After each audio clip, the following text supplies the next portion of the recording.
Data 12 janar. Zanafilla, kapitulli 13.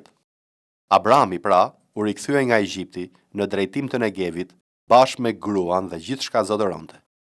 Dhe Loti ishte bashkë me të. Abrami ishte shumë i pasur me bagëti, argjend dhe ar. Nga Negevi ai vazhdoi udhëtimin e tij deri në Bethel, në vendin ku më parë ndodhej çadra e tij midis Bethelit dhe Ajit, në vendin e altarit që kishte ndërtuar në krye. Dhe aty Abrami i bëri thirrje emrit të Zotit. Dhe Loti që udhëtonte bashkë me Abramin kishte kope bagëtish dhe çadra. Dhe vendi nuk ishte në gjendje t'i mbante, po të banonin bashkë, sepse pasuritë e tyre ishin aq të mëdha sa nuk mund të qëndronin bashkë. Lindi kështu një mosmarrveshje midis barimëve të bagëtisë së Abramit dhe barimëve të bagëtisë së Lotit.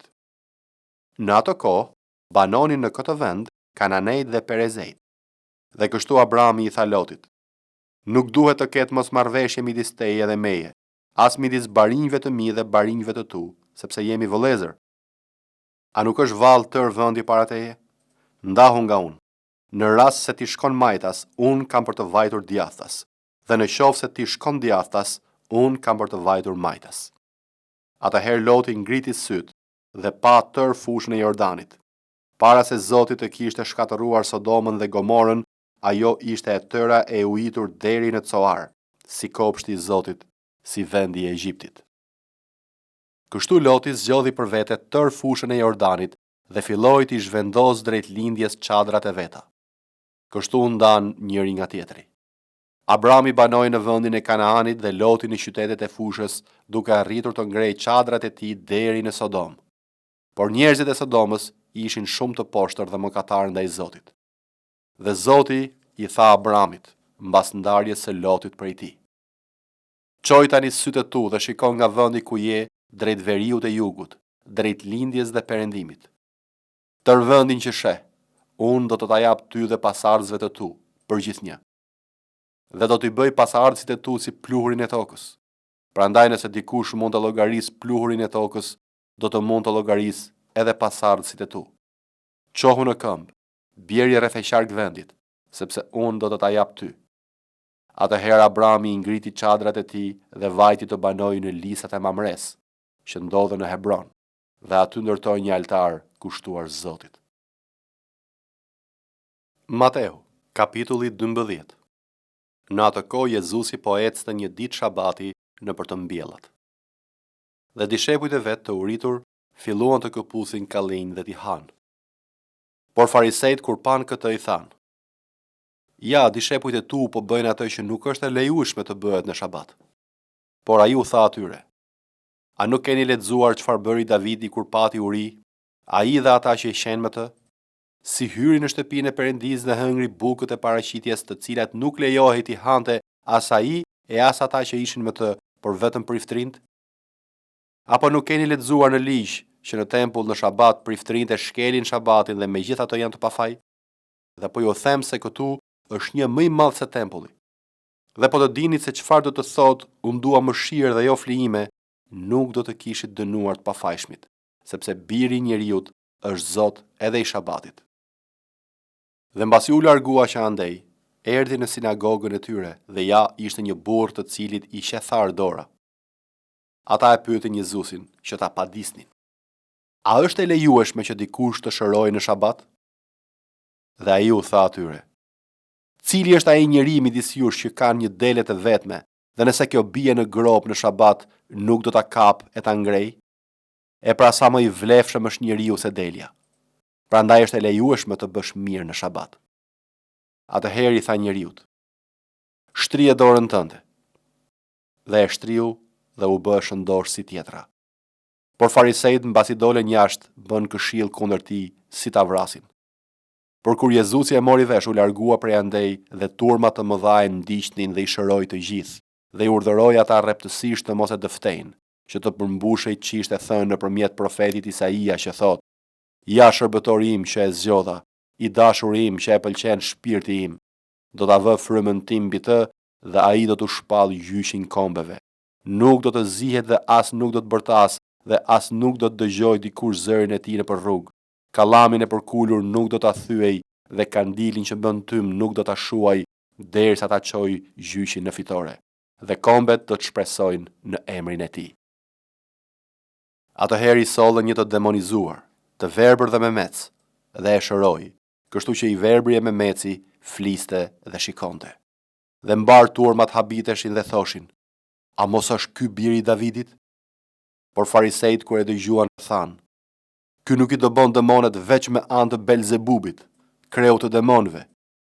Dhe Jezusi, duke njohur mendimet e tyre, u tha: "Çdo mbretëri që përçahet në vetvete shkretohet, dhe çdo qytet ose shtëpi që përçahet në vetvete nuk qëndron.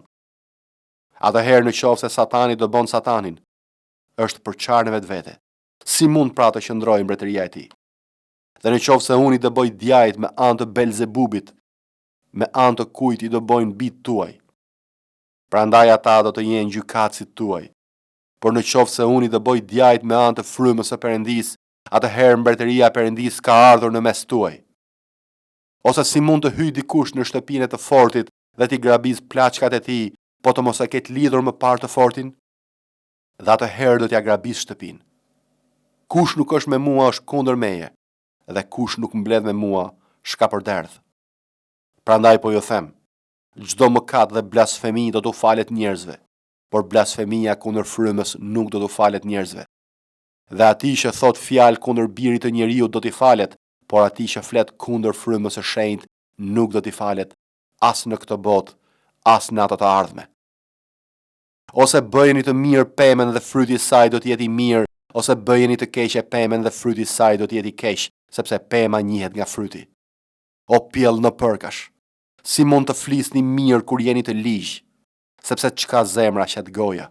Njeriu i mirë nga thesari i mirë i zemrës nxjerr gjëra të mira, por njeriu i lig nxjerr gjërat e liga nga thesari i tij lig.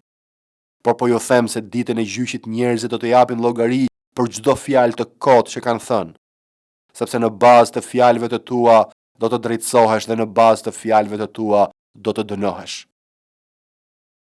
Atëherë disa skrip dhe farisej u kthyen duke thënë: "Mësues, duam të shohim një shenjë prej teje." Por ai duke u përgjigjur u tha atyre: "Një brez i mbrapsht dhe kuror shkelës kërkon shenjë, por shenjë nuk do t'i jepet përveç shenjës së profetit Jona. Sepse ashtu si Jona ishte 3 ditë e 3 net në barkun e peshkut të madh, kështu biri i njeriu do të jetë 3 ditë dhe 3 net në zemër të tokës. Burra në Niveas do të ringjallen në gjyqin bashkë me këtë brez dhe do ta dënojnë, sepse u penduan me predikimin e Jonas, dhe ja, këtu është një më i madh se Jona. Mbretëresha e jugut do të ringjallet në gjyq bashkë me këtë brez dhe do ta dënojë, sepse erdhi nga skajet më të largëta të tokës për të dëgjuar urtësinë e Salomonit, dhe ja, këtu është një më i madh se Salomoni. Por fryma e ndyr, kur ka dal nga njeriu, shkon nëpër vende të thata duke kërkuar prehje, edhe nuk e gjen. Atëherë thot: "Do të kthehem në shtëpinë time nga kam dal." Dhe kur vjen e gjen të zbrazët, të pastruar dhe të zbukuruar, atëherë shkon e merr me vete 7 frymra të tjera më të liga se ai vet, të cilët hyjnë dhe banojnë aty. Kështu gjendja e fundit e këtij njeriu bëhet më e keqe nga e mëparshmja. Kështu do t'i ndodh edhe këtij brezit të mbrapsht. Ndërsa ai vazhdonte të fliste turmave, ja nëna dhe vëllezërit e tij po rrinin jashtë dhe kërkonin të flisnin me të. Por dikush i tha: "Ja nëna jote dhe vëllezërit e tu janë jashtë dhe kërkojnë të flasin me ty." Por ai duke u përgjigjur i tha atij që i kishte thënë: "Kush është nëna ime dhe kush janë vëllezërit e mi?" E shtriu dorën e vet drejt dishepujve të vet dhe tha: "Ja nëna ime dhe vëllezërit e mi, sepse kushdo që kryen vullnetin e Atit tim që është në qiej, ai më është vëlla dhe motër dhe nën." Nehemia, kapitulli 2. Në muajin e Nisanit, vitin e 20 të mbretit Artaxerxes, sapo e sollën verën para tij, unë e mora verën dhe ja zgjata atij. Unë nuk kisha qenë i trishtuar kurrë në praninë e tij. Prandaj mbreti më tha: "Pse ke pamje të trishtuar, ndonë se nuk je i sëmur? Kjo nuk mund të jetë vetë një trishtim i zemrës." Atëherë më zuri një frikë shumë e madhe, dhe i thash mbretit: "Rrof mbreti për jetë. Si mund të mos jetë fytyra ime e trishtuar, kur qyteti ku janë varrosur etrit e mi është shkatëruar dhe portat e tij janë konsumuar nga zjarri?" Mbreti më tha: "Çfarë kërkon?" Atëherë unë ju luta Perëndisë së qiellit dhe pastaj ju përgjigja mbretit. Në qoftë se kjo i pëlqen mbretit dhe shërbëtori yt ka gjetur mirëdashje në sytë e tu, më lejo të shkoj në Judë, në qytetin e varreve të etërve të mi, që ta rindërtoj atë. Mbreti më tha, mbretëresha e rinte ulur në krah. Sa do të zgjas udhëtimi dhe kur do të kthehesh? Kështu i pëlqeu mbretit të më lërë të shkoj, dhe unë i tregova një afat kohe. Pastaj i thash mbretit, në rast se kështu i pëlqen mbretit, të më jepen letra për qeveritarët e krahinës Matan Lumit, që të më japin lejen e kalimit derisa të arrijë në Judë, dhe një letër për Asafin, mbikëqyrësin e pyllit të mbretit, që të më jap lëndën e drurit për të ndërtuar portat e qytetës së bashkuar me tempullin, për muret e qytetit dhe për shtëpinë në të cilën do të shkoj të banoj. Mbreti më dha letrat sepse dora mirëdashëse e Perëndisë tim ishte mbi mua. Arrita kështu te qeveritarët e krahinës Matan Lumit dhe u dhash atyre letrat e mbretit. Me mua mbreti kishte dërguar një trup përcjellës të përbërë nga komandantë të ushtrisë dhe nga kalorës. Por kur Sanballati, Horoniti dhe Tobiahu, shërbëtori i Amonit, e mësuan këtë gjë, u shqetësuan shumë sepse kishte ardhur një burr që kërkonte të mirën e bijve të Izraelit. Kështu arrita në Jeruzalem dhe qëndrova atje 3 ditë. Pastaj u ngrita natën me pak burra të tjerë, por nuk i thash gjë asnjëriut nga ato që Perëndia im më kishte vënë në zemër të bëja për Jeruzalemin. Nuk kisha me vete asnjë kafshë tjetër barre veç asaj së cilës i kisha hipur. Dola natën nga porta e luginës në drejtim të burimit të dragojit dhe të portës së plehut, duke kontrolluar kështu muret e Jeruzalemit që ishin plot me të çara dhe portat e tij të konsumuara nga zjarri. Vazhdova pastaj me portën e burimit dhe pishinën e mbretit, por nuk kishte vend nga të kalonte kafsha mbi të cilën kisha hipur. Atëherë ju ngjita natën luginës duke inspektuar gjithnjë muret. Më në fund u ktheva prapa duke hyrë nga porta e luginës dhe kështu u ktheva. Zyrtarët nuk dinin se ku kisha shkuar dhe as me se isha marrë.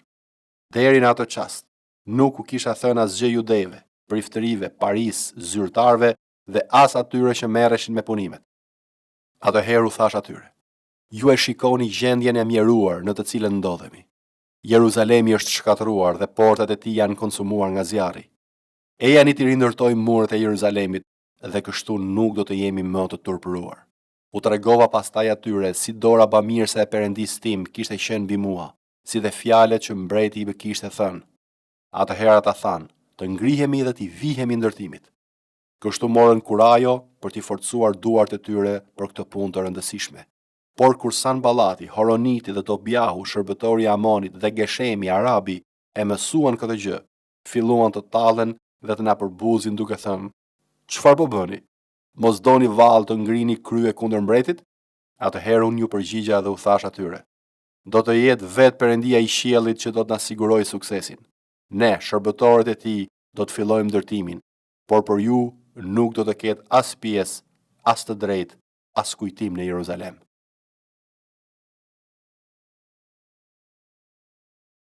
Veprat e apostujve, kapitulli 12. Dhe në atë kohë mbreti Herod vuri duart që të keq trajtojë disa nga kishat. Dhe e vrau me shpatë Jakobin, vëllaun e Gjonit. Dhe duke parë se kjo u pëlqente judejve, vazhdoi të arrestojë edhe Pietrin. Ishin ditët e të ndormëve. Mbasi e arrestoi, e vuri në burg dhe u abesoi ruajtjen e tij 4 skuadrave, me nga 4 ushtarë secila, duke dashur ta nxjerrë para popullit mbas Pashkës. Por ndërsa Pietri u ruajt në burg, nga ana e kishës bënin lutje të vazhdueshme te Perëndia për të. Por kur Herodi desh ta nxjerrte përpara popullit, Pietri atë natë po flinte në mes 2 ushtarëve i lidhur me 2 zinxhir dhe rojat para derës ruanin burgun. Dhe ja, erdhi angjëlli i Zotit dhe një dritë ndriti në qeli. Dhe ai ra Pietrit në brinjë e zgjoi duke thënë, ngrihu shpejt. Dhe zinxhirët i ranë nga duart. Edhe angjëlli i tha, ngjishu dhe lidhi sandalet. Dhe ai ashtu bëri. Pastaj i tha, mbështillu me mantel dhe ndiqmë. Dhe Pietri mbasi doli e ndiqte pa e ditur se ajo që po i ndodhte me anë të angjëllit ishte e vërtetë, sepse ai pandehte se shihte një vegim. Dhe si kaluan vendrojen e parë dhe të dytë, arriten te dera e hekur që të çonte në qytet, dhe ajo u hap përpara tyre vetvetiu, dhe dolën përshkrua një rrugicë dhe papritmas ëngjëlli u largua prej tij. Dhe Pietri si erdhi në vete tha: Tani në të vërtetë e di se Zoti dërgoi ëngjëllin e tij dhe më liroi nga duart e Herodit nga të gjitha që priste populli judejve. Dhe si u kthjellua, erdhi te shtëpia e Maris, nënës së Gjonit, të mbiquajtur Mark, ku shumë ishin mbledhur dhe po luteshin. Dhe kur Pietri i ra derës së hyrjes, një shërbëtore që quhej Herode erdhi për të dëgjuar. Dhe kur njohu zërin e Pietrit nga gëzimi, nuk e hapi derën, por rendi brenda dhe njoftoi se Pietri ndodhej para derës. Por ata i thanë: "Ti je çmendur."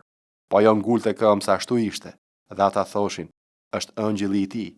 Por Pietri vazhdonte të trokiste, dhe si e hapën, e pan dhe u mahnitën. Por ai u bëri shenjë me dorë të heshtnin dhe u tregoi se si Zoti e nxori nga burgu, dhe tha: "Ua tregoni këto Jakobit dhe vëllezërve." Pastaj doli dhe shkoi në një vend tjetër. Kur zbardhi dita, u bë një trazir jo e vogël në mes të ushtarëve se vallë çu bë Pietri. Dhe Herodi kur e kërkoi dhe nuk e gjeti dhe i mori në pyetje rojet, urdhëroi të çohen për t'u vrarë. Dhe si zbriti nga Judeja në Cezare, qëndroi atje. Por Herodi ishte shumë i zemëruar me Tirasit dhe me Sidonasit. Por ata, në një mendje të vetme, erdhen tek ai dhe mbasi ia mbushën mendjen Blastit, kamarierit të mbretit, kërkuan paqe, sepse vendi i tyre u shehej nga vendi i mbretit. Ditën e caktuar, Herodi i veshur me mantelin mbretëror dhe i ulur mbi fron, u mbajti një fjalim. Dhe populli bërhoriste duke thënë: "Zë Perëndie dhe jo njeriu." Dhe menjëherë, ëngjëlli i Zotit e goditi, sepse nuk i kishte dhënë lavdi Perëndis, dhe i brejtur nga krimbat dha shpirt. Por fjala e Perëndisë rritej dhe shumohej. Dhe Barnaba dhe Sauli, si e përmbushën shërbesin e tyre, u kthyen nga Jeruzalemi në Antioki, duke e marrë me vete Gjonin të mbiquajtur Mark.